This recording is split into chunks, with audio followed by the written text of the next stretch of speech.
কাল রাতে মার খেয়ে আবার সকাল সকাল বউয়ের জন্য রান্না করতে হচ্ছে আমায়। কি গো, তুমি আমার জন্য রান্না করছো? আমি অসুস্থ ছিলাম তাই। দেখি দেখি কি রান্না করেছো। দাও দাও, এদিকে দাও, আমি কটা ছবি তুলে পোস্ট করি। যে আমাদের তিনজনের মধ্যে খেলা হবে, যে হারবে সে রান্না করবে। কোনো চিটিং যেন না হয়। ইয়া, এই যা, একটাও তো গেল না। খেলতে পারে না কিছু না, আবার খেলতে এসছে। দেখো দিদি আমায় কেমন করে বলছে। তুমি কোনো চিন্তা করো না, এবার বদলা আমি নেব। ইয়া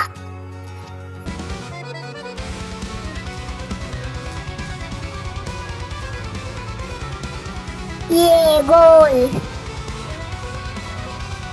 আমাকে কেউ বাঁচাও, আমি আর রান্না করতে পারবো না। এত কিছুর পরেও আমাকেই রান্না করতে হচ্ছে, আর উনি দেখো পড়ে পড়ে এখনো ঘুমাচ্ছে। বেলা 12টা বাজতে গেল, আমি এত কাজ করছি, কারোর কোনো খবর আছে? আমায় কাজ করতে দেখে ও আবার শুয়ে পড়ছে। দাঁড়াও, আমি এমন রান্না করব তারপরে ও বুঝতে পারবে। আজকে শুধু লঙ্কার মোমো তৈরি করব, তারপর বুঝবে কত মজা।